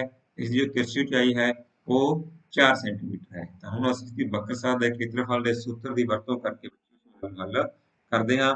ਦੁਬਾਰੇ ਅਸੀਂ ਇਸ ਪੇਜ ਤੇ ਸ਼ੰਕੂ ਬਣਾਇਆ, ਉਹਨੂੰ ਸਮਝ ਲਿਆ। ਤਾਂ ਸ਼ੰਕੂ ਦੇ ਸ਼ਿਨਕ ਦੀ ਤਿਰਛੀ ਉਚਾਈ L ਸਾਨੂੰ ਕਿੰਨੀ ਤੇ ਬੱਚਿਓ, 4 ਸੈਂਟੀਮੀਟਰ। ਉੱਪਰ ਵਾਲਾ ਭਾਗ ਆ ਗਿਆ, ਇਹ ਅਸੀਂ ਪਹਿਲਾਂ ਕੀਤਾ ਸੀ ਬੱਚਿਓ, ਪਰਿਮਾਪ ਆ ਗਿਆ, ਇਹ ਸਾਡੇ ਕੋਲ ਕਿੰਨਾ ਹੈ, 6 ਸੈਂਟੀਮੀਟਰ। ਉੱਪਰੇ ਚੱਕਰੀ ਸਿਰੇ ਦਾ ਪਰਿਮਾਪ, ਜੋ ਉੱਪਰ ਵਾਲਾ ਚੱਕਰ ਹੈ ਉਹਦੇ ਸਿਰੇ ਦਾ ਪਰਿਮਾਪ 6 ਸੈਂਟੀਮੀਟਰ ਹੈ। ਇਹ ਬੱਚੇ ਉਸਦਾ ਚੱਕਰ ਹੈ, ਚੱਕਰ ਦਾ ਅਰਧ ਵਿਆਸ ਹੋ ਗਿਆ, ਕਿਉਂਕਿ ਜਿਹੜਾ ਚੱਕਰ ਸਾਡੇ ਕੋਲ ਛੋਟਾ ਹੈ ਤਾਂ ਅਸੀਂ ਉਸਦੇ ਅਰਧ ਵਿਆਸ ਨੂੰ r ਮੰਨ ਲਿਆ ਹੈ। 2 ਪਾਈ r ਬਰਾਬਰ 6, ਕਿਉਂਕਿ ਬੱਚੇ ਸਾਨੂੰ ਪਤਾ ਹੈ ਕਿ ਜੋ ਪਰਿਮਾਪ ਦਾ ਸੂਤਰ ਹੁੰਦਾ ਹੈ ਉਹ ਕੀ ਹੁੰਦਾ ਹੈਗਾ, 2 ਪਾਈ r, ਠੀਕ ਹੈ। ਤਾਂ 6 ਆ ਗਿਆ, r ਕਿੰਨਾ ਆ ਗਿਆ, 3 ਬਟਾ ਪਾਈ, ਬੱਚੋ ਹੇਠਲਾ ਭਾਗ ਆ ਗਿਆ, ਠੀਕ ਹੈ। ਅਸੀਂ ਇਸ ਨੂੰ ਚੱਕਰ 'ਚ ਬਣਾ ਲਿਆ, ਤਾਂ ਚੱਕਰ ਦਾ ਪਰਿਮਾਪ ਕਿੰਨਾ ਗਾ, 18 ਸੈਂਟੀਮੀਟਰ। ਇਸ ਚੱਕਰ ਦਾ ਇੱਕ ਅਰਧ ਵਿਆਸ ਹੋਵੇਗਾ, ਜਿਸ ਨੂੰ ਅਸੀਂ ਕੈਪੀਟਲ R ਨਾਲ ਲਿਖਦੇ ਹਾਂ। ਤਾਂ 2 ਪਈ r ਸਾਡੇ ਕਿੰਨਾ ਆ ਗਿਆ, 18। ਇੱਥੇ ਸਾਡੇ ਕੋਲ r ਦੀ ਮੁੱਲ ਕਿੰਨਾ ਆ ਗਿਆ ਬੱਚਿਓ, 9 ਬਟਾ ਪਾਈ। ਬੱਚੇ ਤੁਹਾਨੂੰ ਇਹ ਗੱਲ ਸਮਝ ਆ ਗਈ ਹੋਣੀ ਹੈ, ਕਿਉਂਕਿ ਇਹ ਅਸੀਂ ਪਰਿਮਾਪ ਦਾ ਸੂਤਰ ਲਿਖਿਆ ਹੈ, ਇਹ ਵੀ ਅਸੀਂ ਪਰਿਮਾਪ ਦਾ ਲਿਖਿਆ ਹੈ, ਕਿਉਂਕਿ ਇਸ ਚੱਕਰ ਦਾ ਅਰਧ ਵਿਆਸ r ਹੈ, ਇੱਥੇ ਅਸੀਂ ਛੋਟੀ r ਦੀ ਵਰਤੋਂ ਕੀਤੀ ਹੈ, ਇੱਥੇ ਅਰਧ ਵਿਆਸ ਵੱਡੀ r ਹੈ, ਇੱਥੇ ਅਸੀਂ ਵੱਡੀ r ਦੀ ਵਰਤੋਂ ਕੀਤੀ ਹੈ। ਤਾਂ ਇਹਨੂੰ ਆਪਾਂ ਇਸ ਤਰ੍ਹਾਂ ਤੇ ਕੱਟ ਦਿੰਦੇ ਹਾਂ, 3 ਤੇ ਕੱਟਿਆ ਗਿਆ, ਪਾਈ ਨੀਚੇ ਚਲਾ ਗਿਆ, ਇਸ ਤਰ੍ਹਾਂ ਇਹਨੂੰ ਕੱਟਿਆ ਆਪਾਂ 9 ਨਾਲ, ਠੀਕ ਹੈ ਬੱਚਿਓ। ਤਾਂ 9 ਉੱਪਰ ਪਾਈ ਨੀਚੇ ਆ ਗਿਆ। ਤਾਂ ਇਹ ਸਾਨੂੰ ਜੋ ਚੱਕਰਕਾਰ ਸਿਰੇ ਹੈ ਉਹਨਾਂ ਦੇ ਸਾਨੂੰ ਬੱਚਿਓ ਅਰਧ ਵਿਆਸ ਪਤਾ ਲੱਗ ਗਏ ਹਨ। ਤਾਂ ਹੁਣ ਅਸੀਂ ਇੱਥੇ ਸਿਰਫ ਸੂਤਰ ਦੀ ਵਰਤੋਂ ਕਰਨੀ ਹੈ ਤੇ ਉਹਦੇ ਵਿੱਚ ਬੱਚਿਓ ਮੁੱਲ ਭਰਨੇ ਹਾਂ। ਸਾਡੇ ਕੋਲ ਜੋ ਸਵਾਲ ਆ ਸਾਡੇ ਕੋਲ ਉਹ ਹੱਲ ਹੋ ਜਾਵੇਗਾ। ਤਾਂ ਸ਼ਿਨਕ ਦੀ ਵਕਰ ਸਤ੍ਹਾ ਦਾ ਖੇਤਰਫਲ ਇਹ ਅਸੀਂ ਪਤਾ ਕਰਨਾ ਹੈ। ਬੱਚਿਓ ਆਪਾਂ ਇਹਦਾ ਸੂਤਰ ਲਾਇਆ, ਪਾਈ r plus r into l, ਤਾਂ ਇਹੀ ਹੁੰਦਾ ਬੱਚਿਓ। ਹੁਣ ਇਹ 'ਚ ਮੁੱਲ ਭਰਨਾ ਹੈ ਬੱਚਿਓ, ਪਾਈ ਦਾ ਮੁੱਲ ਅਸੀਂ ਨਹੀਂ ਭਰਿਆ। ਹੁਣ ਦੇਖੋ ਇਹ 'ਚ ਪਾਈ ਦਾ ਮੁੱਲ ਅਸੀਂ ਕਿਉਂ ਨਹੀਂ ਭਰਿਆ, ਤਾਂ ਇਹ ਵੀ ਸਾਨੂੰ ਕਈ ਵਾਰੀ ਸਵਾਲ 'ਚ ਅਸੀਂ ਦੇਖਣਾ ਹੁੰਦਾ ਹੈ, ਤਾਂ ਕਿ ਜੋ ਸਾਡਾ ਸਵਾਲ ਆ ਉਹ ਬੱਚਿਓ ਸੌਖਾ ਹੋ ਜਾਵੇ। ਕਿਉਂਕਿ ਅਸੀਂ ਪਾਈ ਦਾ ਮੁੱਲ ਭਰਾਂਗੇ, ਸਾਨੂੰ ਪਤਾ ਵੀ ਜੋ ਇਹ r ਤੇ ਇਹ r ਸੀ, ਇਹ ਵੀ ਇਹਨਾਂ ਦੇ ਮੁੱਲ ਵੀ ਪਾਈ ਵਿੱਚ ਸੀ, ਤਾਂ ਪਾਈ ਨੂੰ ਅਸੀਂ ਇਸ ਤਰ੍ਹਾਂ ਹੀ ਰੱਖ ਲਿਆ, ਕਿਉਂਕਿ ਅੱਗੇ ਅਸੀਂ ਪਾਈ ਸਾਂਝੀ ਲੈ ਕੇ ਇਸ ਨੂੰ ਸੌਖਿਆਂ ਹੀ ਕੱਟ ਦੇਵਾਂਗੇ, ਠੀਕ ਹੈ ਬੱਚਿਓ। ਇਹ ਆਪਾਂ ਐਲਸੀਐਮ ਲੈ ਕੇ ਹੱਲ ਕੀਤਾ, ਇਹ ਸਾਡੇ ਕੋਲ ਜੋ ਮੁੱਲ ਆ ਗਏ ਉਹ ਸਾਨੂੰ ਪ੍ਰਾਪਤ ਹੋ ਗਏ ਹਨ। ਇਸ ਤਰ੍ਹਾਂ ਬੱਚਿਓ ਸਾਡੇ ਕੋਲ ਜੋ ਉੱਤਰ ਆ ਜਾਵੇਗਾ ਉਹ ਸਾਡੇ ਕੋਲ ਆ ਗਿਆ 48 ਸੈਂਟੀਮੀਟਰ ਵਰਗ ਇਸ ਦੀ ਵਕਰ ਸਤ੍ਹਾ ਦਾ ਖੇਤਰਫਲ ਬੱਚਿਓ ਹੈ, ਠੀਕ ਹੈ ਬੱਚਿਓ। ਇਹਦਾ ਤੁਸੀਂ ਸਿੱਧਾ ਜੋੜ ਲਿਆ। ਹੁਣ ਇਹ ਪਾਈ ਨਾਲ ਅਸੀਂ ਪਾਈ ਕੱਟ ਦਿੱਤਾ, 9 ਤੇ 3 12 ਹੋ ਗਿਆ, 12 ਚੌਕ 48, ਤਾਂ 48 ਸੈਂਟੀਮੀਟਰ ਵਰਗ। ਕਿਉਂਕਿ ਬੱਚਿਓ ਇੱਥੇ ਅਸੀਂ ਖੇਤਰਫਲ ਦੀ ਗੱਲ ਕਰਦੇ ਹਾਂ, ਤਾਂ ਖੇਤਰਫਲ ਕਾਹ 'ਚ ਹੁੰਦਾ ਬੱਚਿਓ, ਵਰਗਾਂ 'ਚ। ਸਕੁਏਅਰ ਦੇ ਵਿੱਚ। ਇਸ ਗੱਲ ਦਾ ਪੂਰਾ ਧਿਆਨ ਰੱਖਣਾ ਹੈ ਇਕਾਈ ਉਹਨਾਂ ਦੀ ਲਿਖਣ ਲੱਗੇ। ਬੱਚੇ ਸਾਡੇ ਕੋਲ ਅਗਲਾ ਪ੍ਰਸ਼ਨ ਹੈ। ਇਸ ਪ੍ਰਸ਼ਨ ਬੱਚੇ ਤੁਸੀਂ ਪੜੋ। ਇੱਕ ਤੁਰਕੀ ਟੋਪੀ ਸ਼ੰਕੂ ਦੇ ਇੱਕ ਸ਼ਿਨਕ ਦੇ ਆਕਾਰ ਦੀ ਹੈ। ਜੇਕਰ ਇਸ ਦੇ ਖੁੱਲੇ ਸਿਰੇ ਦਾ ਅਰਧ ਵਿਆਸ 10 ਸੈਂਟੀਮੀਟਰ ਹੈ ਅਤੇ ਉੱਪਰੀ ਸਿਰੇ ਦਾ ਅਰਧ ਵਿਆਸ 4 ਸੈਂਟੀਮੀਟਰ ਹੈ ਤਾਂ ਟੋਪੀ ਦੀ ਤਿਰਛੀ ਉਚਾਈ 15 ਸੈਂਟੀਮੀਟਰ ਹੈ ਤਾਂ ਇਸ ਦੇ ਬਣਾਉਣ ਲੱਗੇ ਪਦਾਰਥ ਦਾ ਖੇਤਰਫਲ ਪਤਾ ਕਰੋ। ਬੱਚਿਓ ਪਹਿਲਾਂ ਆਪਾਂ ਸਵਾਲ ਨੂੰ ਸਮਝਦੇ ਹਾਂ। ਇਹ ਬੱਚਿਓ ਸਾਡੇ ਕੋਲ ਇੱਕ ਤੁਰਕੀ ਟੋਪੀ ਹੈ। ਠੀਕ ਹੈ ਬੱਚਿਓ, ਇਸ ਤੁਰਕੀ ਟੋਪੀ ਨੂੰ ਅਸੀਂ ਸ਼ੰਕੂ ਦੀ ਸ਼ਿਨਕ ਵਿੱਚ ਬਦਲਦੇ ਹਾਂ। ਦੇਖੋ ਅਸੀਂ ਇਸ ਨੂੰ ਸ਼ੰਕੂ ਦੀ ਸ਼ਿਨਕ ਦੇ ਵਿੱਚ ਬਦਲ ਲਿਆ ਹੈ। ਠੀਕ ਹੈ ਬੱਚਿਓ, ਬਣ ਗਿਆ ਨਾ ਸ਼ੰਕੂ ਦੀ ਸ਼ਿਨਕ। ਹੁਣ ਅਸੀਂ ਇਸ ਨੂੰ ਅਲੱਗ ਕਰ ਲਿਆ ਹੈ ਕਿਉਂਕਿ ਅਸੀਂ ਸਵਾਲ ਨੂੰ ਹੱਲ ਕਰਨਾ ਹੈ। ਜਦੋਂ ਅਸੀਂ ਸਵਾਲ ਨੂੰ ਹੱਲ ਕਰਨਾ ਹੈ ਤਾਂ ਅਸੀਂ ਸ਼ੰਕੂ ਦੀ ਸ਼ਿਨਕ ਦਾ ਡਾਇਆਗ੍ਰਾਮ ਬਣਾਉਣਾ ਹੈ ਤਾਂ ਅਸੀਂ ਉੱਥੋਂ ਡਾਇਆਗ੍ਰਾਮ ਬਣਾ ਲਿਆ ਹੈ। ਤੁਹਾਨੂੰ ਸਮਝ ਆ ਗਿਆ ਬੱਚਿਓ, ਠੀਕ ਹੈ ਨਾ। ਇਸ ਤਰ੍ਹਾਂ ਡਾਇਆਗ੍ਰਾਮ ਬਣਾ ਕੇ ਆਪਾਂ ਇਸ ਨੂੰ ਇਸ ਤਰ੍ਹਾਂ ਸਾਡੇ ਕੋਲ ਡਾਇਆਗ੍ਰਾਮ ਬਣ ਗਿਆ ਹੈ। ਹੁਣ ਆਪਾਂ ਅਗਲੇ ਵਿੱਚ ਆਪਾਂ ਇਸ ਨੂੰ ਦੇਖਦੇ ਹਾਂ। ਤਾਂ ਬੱਚਿਓ ਅਸੀਂ ਸਵਾਲ ਨੂੰ ਸ਼ੰਕੂ ਦੇ ਸ਼ਿਨਕ ਦੇ ਵਿੱਚ ਬਦਲ ਲਿਆ ਹੈ। ਇਸ ਦੀ ਤਿਰਛੀ ਉਚਾਈ ਹੈ 15 ਸੈਂਟੀਮੀਟਰ ਦਿੱਤੀ ਹੈ। ਟੋਪੀ ਦੀ ਤਿਰਛੀ ਉਚਾਈ 15 ਸੈਂਟੀਮੀਟਰ ਜਿਸ ਨੂੰ ਅਸੀਂ L ਮੰਨ ਲਿਆ ਹੈ। ਇਹ ਅਰਧ ਵਿਆਸ ਹੈ ਛੋਟੀ ਚੱਕਰੀ ਸਿਰੇ ਦਾ ਜੋ 4 ਹੈ। ਇਹ ਵੱਡਾ ਚੱਕਰੀ ਸਿਰਾ ਹੈ ਬੱਚਿਓ, ਇਸ ਦਾ ਅਰਧ ਵਿਆਸ 10 ਹੈ। ਠੀਕ ਹੈ ਬੱਚਿਓ, ਤੁਹਾਨੂੰ ਸਮਝ ਆ ਗਿਆ ਹੋਣਾ। ਤਾਂ ਜੋ ਸਾਨੂੰ ਦਿੱਤਾ ਹੈ ਉਹ ਅਸੀਂ ਲਿਖ ਲਿਆ ਹੈ। ਟੋਪੀ ਦੀ ਤਿਰਛੀ ਉਚਾਈ ਨੂੰ ਅਸੀਂ L ਨਾਲ ਲਿਖਦੇ ਹਾਂ, ਉਸ ਨੂੰ L ਮੰਨ ਲਿਆ ਹੈ। ਉੱਪਰਲੇ ਸਿਰੇ ਦਾ ਅਰਧ ਵਿਆਸ ਕਿਉਂਕਿ ਉੱਪਰਲਾ ਸਿਰਾ ਬੱਚੋ ਛੋਟਾ ਹੋਵੇਗਾ ਤਾਂ ਛੋਟੀ r ਮੰਨਿਆ ਹੈ। ਜੋ ਖੁੱਲਾ ਸਿਰਾ ਹੈ ਜਿਸ ਨੂੰ ਅਸੀਂ ਸਿਰ ਉੱਤੇ ਲਾਵਾਂਗੇ ਟੋਪੀ ਜਿਹੜੇ ਪਾਸੇ ਤੋਂ ਉਹ ਜ਼ਿਆਦਾ ਵੱਡਾ ਹੋਵੇਗਾ ਉਸ ਨੂੰ ਅਸੀਂ ਵੱਡੀ r ਮੰਨ ਲਿਆ ਹੈ ਜੋ 10 ਸੈਂਟੀਮੀਟਰ ਹੈ। ਤਾਂ ਹੁਣ ਅਸੀਂ ਜੋ ਸਾਨੂੰ ਸਵਾਲ ਦੇ ਵਿੱਚ ਪੁੱਛਿਆ ਗਿਆ ਹੈ ਉਸ ਨੂੰ ਆਪਾਂ ਹੱਲ ਕਰਦੇ ਹਾਂ। ਤੇ ਬੱਚੋ ਤਿਰਛੀ ਟੋਪੀ ਇਸ ਪ੍ਰਕਾਰ। ਤਾਂ ਟੋਪੀ ਨੂੰ ਬਣਾਉਣ ਲੱਗੇ ਪਦਾਰਥ ਦਾ ਖੇਤਰਫਲ ਸ਼ਿਨਕ ਦੀ ਵਕਰ ਸਤ੍ਹਾ ਦਾ ਖੇਤਰਫਲ ਜਮਾ ਉੱਪਰੀ ਚੱਕਰੀ ਸਿਰੇ ਦਾ ਖੇਤਰਫਲ। ਠੀਕ ਹੈ ਬੱਚਿਓ, ਤਾਂ ਇਹਦੇ ਵਿੱਚ ਸਾਡੇ ਕੋਲ ਜਿਹੜਾ ਇਸ ਤਰ੍ਹਾਂ ਸੂਤਰ ਬਣੇਗਾ। ਸਵਾਲ ਵਿੱਚ ਕੀ ਹੈ, ਟੋਪੀ ਨੂੰ ਬਣਾਉਣ ਲੱਗੇ ਪਦਾਰਥ ਦਾ ਖੇਤਰਫਲ। ਬੱਚੇ ਸਾਨੂੰ ਪਤਾ ਵੀ ਟੋਪੀ ਜਿਹੜਾ ਆਹ ਮੂੰਹ ਆ ਇਹ ਖੁੱਲਾ ਹੈਗਾ ਤਾਂ ਇਸ ਪਾਸੇ ਕੋਈ ਵੀ ਪਦਾਰਥ ਨਹੀਂ ਲੱਗਿਆ। ਪਦਾਰਥ ਕਿੱਥੇ ਲੱਗਿਆਗਾ, ਇੱਕ ਜੋ ਆ ਸਾਰਾ ਉਹਦਾ ਪਾਸਾ ਵਿੱਚੋਂ ਜਿੰਨਾ ਵੀ ਹੈਗਾ ਤੇ ਇੱਕ ਉੱਪਰੀ ਭਾਗ ਤੇ, ਜਾਣੀ ਕਿ ਇਹ ਇੱਕ ਸ਼ਿਨਕ ਬਣ ਗਿਆ। ਤਾਂ ਜੋ ਪਾਸੇ ਬੱਚੇ ਜੋ ਆਸੇ-ਪਾਸੇ ਵਾਲੀ ਸਤ੍ਹਾ ਸਾਡੇ ਕੋਲ, ਠੀਕ ਹੈ, ਜੋ ਉਹਦੇ ਚਾਰੇ ਪਾਸੇ ਹੈ, ਠੀਕ ਹੈ, ਇਸ ਤਰ੍ਹਾਂ ਉਹ ਸਾਡੇ ਕੋਲ ਸ਼ੰਕੂ ਦੀ ਵਕਰ ਸਤ੍ਹਾ ਆ ਗਈ। ਇੱਕ ਸਾਡੇ ਕੋਲ ਉੱਪਰੀ ਭਾਗ ਆ ਗਿਆ। ਉੱਪਰਲੀ ਭਾਗ ਕੀ ਆ, ਚੱਕਰੀ, ਤਾਂ ਉੱਪਰੀ ਚੱਕਰੀ ਸਿਰੇ ਦਾ ਖੇਤਰਫਲ। ਤਾਂ ਵਕਰ ਸਤ੍ਹਾ ਦੇ ਖੇਤਰਫਲ ਦੇ ਵਿੱਚ ਇਹ ਸਾਡੇ ਕੋਲ ਜੋ ਉੱਪਰ ਵਾਲਾ ਭਾਗ ਹੈ ਇਸ ਨੂੰ ਅਸੀਂ ਜੋੜ ਦੇਣਾ ਹੈ ਤਾਂ ਸਾਡੇ ਕੋਲੇ ਟੋਪੀ ਦੇ ਲੱਗੇ ਪਦਾਰਥ ਦਾ ਖੇਤਰਫਲ ਬੱਚਿਓ ਆ ਜਾਵੇਗਾ। ਠੀਕ ਹੈ ਬੱਚਿਓ, ਤਾਂ ਹੁਣ ਆਪਾਂ ਇਹਨੂੰ ਸੂਤਰ ਵਿੱਚ ਬਦਲਦੇ ਹਾਂ। ਤਾਂ ਸਾਡੇ ਕੋਲ ਸੂਤਰ ਕਿਸ ਤਰ੍ਹਾਂ ਬਣਨਾ ਹੈ, ਇਹ ਸਾਡੇ ਕੋਲ ਸੂਤਰ ਬਣ ਗਿਆ ਜੋ ਸਾਡੇ ਕੋਲ ਸੀ ਉਹਦੇ ਵਿੱਚ ਅਸੀਂ ਬੱਚਿਓ ਮੁੱਲਾਂ ਨੂੰ ਭਰ ਦੇਣਾ ਹੈ। ਠੀਕ ਹੈ ਬੱਚਿਓ, ਇਹ ਸਾਡੇ ਕੋਲ ਆ ਗਿਆ ਸ਼ੰਕੂ ਦੀ ਸ਼ਿਨਕ ਦੀ ਵਕਰ ਸਤ੍ਹਾ ਦਾ ਖੇਤਰਫਲ। ਇਹ ਆ ਗਿਆ ਉੱਪਰੀ ਚੱਕਰੀ ਗਰਭ ਭਾਗ ਦੇ ਸਿਰੇ ਦਾ ਖੇਤਰਫਲ। ਠੀਕ ਹੈ, ਤਾਂ ਇਹਦੇ ਵਿੱਚ ਅਸੀਂ ਮੁੱਲ ਭਰ ਦਿੱਤੇ। ਜੋ ਵੱਡੀ r ਹੈ ਉਹਦਾ ਮੁੱਲ ਅਸੀਂ ਕਿੰਨਾ ਪਤਾ ਕੀਤਾ ਸੀ ਬੱਚਿਓ 10, ਛੋਟੀ r ਦਾ ਮੁੱਲ 4, L ਦਾ ਮੁੱਲ 15 ਪਾਈ, ਛੋਟੀ r ਦਾ ਮੁੱਲ ਫਿਰ 4। ਠੀਕ ਹੈ, ਤਾਂ ਇਸ ਨੂੰ ਅਸੀਂ ਗੁਣਾ ਕਰਕੇ ਹੱਲ ਕਰ ਲੈਣਾ ਹੈ ਤਾਂ ਸਾਡੇ ਕੋਲੇ ਲੋੜੀਂਦਾ ਜਿਹੜਾ ਆਂਸਰ ਆ ਉਹ ਬੱਚਿਓ ਆ ਜਾਵੇਗਾ। ਤਾਂ ਅੱਗੇ ਤੁਸੀਂ ਸਿੰਪਲੀ ਇਸ ਨੂੰ ਹੱਲ ਕਰ ਲੈਣਾ ਹੈ। ਪਾਈ ਦਾ ਮੁੱਲ ਭਰ ਲੈਣਾ ਹੈ, 22/7 ਕੱਟ ਲੈਣਾ ਹੈ। ਤਾਂ ਇਸ ਤਰ੍ਹਾਂ ਬੱਚਿਓ ਸਾਡੇ ਇਸ ਸਵਾਲ ਦਾ ਜੋ ਉੱਤਰ ਆ ਉਹ ਸਾਡੇ ਕੋਲ ਆ ਜਾਵੇਗਾ। ਹੁਣ ਬੱਚਿਓ ਆਪਾਂ ਇੱਕ ਸਵਾਲ ਹੋਰ ਦੇਖਦੇ ਹਾਂ, ਕਾਫੀ ਮਹੱਤਵਪੂਰਨ ਸਵਾਲ ਹੈ। ਧਾਤੂ ਦੀ ਚਾਦਰ ਨਾਲ ਬਣਿਆ ਅਤੇ ਉੱਪਰ ਤੋਂ ਖੁੱਲਿਆ ਇੱਕ ਬਰਤਨ ਸ਼ੰਕੂ ਦੇ ਸ਼ਿਨਕ ਦੇ ਆਕਾਰ ਦਾ ਹੈ ਜਿਸ ਦੀ ਉਚਾਈ 16 ਸੈਂਟੀਮੀਟਰ ਹੈ ਅਤੇ ਹੇਠਲੇ ਅਤੇ ਉੱਪਰੀ ਸਿਰਿਆਂ ਦੇ ਅਰਧ ਵਿਆਸ ਕ੍ਰਮਵਾਰ 8 ਸੈਂਟੀਮੀਟਰ ਅਤੇ 20 ਸੈਂਟੀਮੀਟਰ ਹਨ। 20 ਰੁਪਏ ਪ੍ਰਤੀ ਲੀਟਰ ਦੀ ਦਰ ਨਾਲ ਇਸ ਬਰਤਨ ਨੂੰ ਪੂਰਾ ਭਰ ਸਕਣ ਵਾਲੇ ਦੁੱਧ ਦਾ ਮੁੱਲ ਪਤਾ ਕਰੋ ਤੇ ਨਾਲ ਹੀ ਇਸ ਬਰਤਨ ਨੂੰ ਬਣਾਉਣ ਲਈ ਪ੍ਰਯੋਗ ਕੀਤੀ ਧਾਤੂ ਦੀ ਚਾਦਰ ਦਾ ਮੁੱਲ 8 ਰੁਪਏ ਪ੍ਰਤੀ ਸੈਂਟੀਮੀਟਰ ਵਰਗ ਦੀ ਦਰ ਨਾਲ ਪਤਾ ਕਰੋ। ਬੱਚੋ ਦੇਖੋ ਸਾਡੇ ਕੋਲ ਖੁੱਲਾ ਬਰਤਨ ਆ ਜਿਹਦੇ ਵਿੱਚ ਦੁੱਧ ਅਸੀਂ ਪਾਉਣਾ ਗਾ, ਠੀਕ ਹੈ। ਉਹਦਾ ਅਸੀਂ ਮੁੱਲ ਪਤਾ ਕਰਨਾ, ਉਹਦੇ ਵਾਸਤੇ ਸਾਨੂੰ ਐਡਰ ਪਤਾ ਕਰਨਾ ਪਵੇਗਾ। ਤਾਂ ਆਪਾਂ ਦੇਖਦੇ ਹਾਂ ਸਵਾਲ ਵਿੱਚ ਕੀ ਕੁਛ ਹੈ। ਦੇਖੋ ਤਾਂ ਸਾਨੂੰ ਇਸ ਸਵਾਲ ਦੇ ਵਿੱਚੋਂ ਇਸ ਪ੍ਰਕਾਰ ਬਰਤਨ ਦੀ ਜਿਹੜੀ ਗੱਲ ਆ ਉਹ ਕੀਤੀ ਗਈ ਹੈ, ਕਿਉਂਕਿ ਉੱਪਰ ਤੋਂ ਬੱਚਿਓ ਖੁੱਲਾ ਹੈ, ਠੀਕ ਹੈ। ਤਾਂ ਇਹ ਤੇ ਕਿੰਨੀ ਧਾਤੂ ਲੱਗੀ ਹੈ, ਕਿਉਂਕਿ ਧਾਤੂ ਦਾ ਬਣਿਆ ਹੈ। ਉਸ ਧਾਤੂ ਚਾਦਰ ਦਾ ਅਸੀਂ ਮੁੱਲ ਵੀ ਪਤਾ ਕਰਨਾ ਵੀ ਕਿੰਨਾ ਖਰਚਾ ਆਏਗਾ ਉਹਤੇ, ਦੁੱਧ ਵਿੱਚ ਕਿੰਨਾ ਭਰ ਸਕਦੇ ਹਾਂ, ਜਿੰਨਾ ਭਰ ਸਕਦੇ ਹਾਂ ਉਹਦੇ ਕਿੰਨਾ ਮੁੱਲ ਦਾ ਬਣੇਗਾ ਉਹ ਪਤਾ ਕਰ ਸਕਦੇ ਹਾਂ। ਤਾਂ ਸਵਾਲ ਦੇ ਵਿੱਚ ਅੱਗੇ ਆਪਾਂ ਬੱਚਿਓ ਦੇਖਦੇ ਹਾਂ। ਹੁਣ ਬੱਚਿਓ ਆਪਾਂ ਕੀ ਕੀਤਾ, ਉਸ ਬਰਤਨ ਦਾ ਅਸੀਂ ਇੱਕ ਡਾਇਆਗ੍ਰਾਮ ਬਣਾ ਲਿਆ, ਕਿਉਂਕਿ ਸਾਨੂੰ ਪਤਾ ਵੀ ਉਸਦਾ ਡਾਇਆਗ੍ਰਾਮ ਹੈ ਉਹ ਸ਼ੰਕੂ ਦੀ ਛਿੜਕ ਦੀ ਆਕਾਰ ਦਾ ਬਣਨਾ ਹੈ। ਤਾਂ ਹੁਣ ਆਪਾਂ ਜੋ ਸਾਨੂੰ ਦਿੱਤਾ ਹੈ ਉਹ ਲਿਖਦੇ ਹਾਂ। ਇਹ ਬੱਚਿਓ ਇਸਦੇ ਉੱਪਰੀ ਭਾਗ ਸਿਰੇ ਦਾ ਵਿਆਸ ਹੈ, ਇਹ ਇਸ ਦੀ ਉਚਾਈ ਹੈ।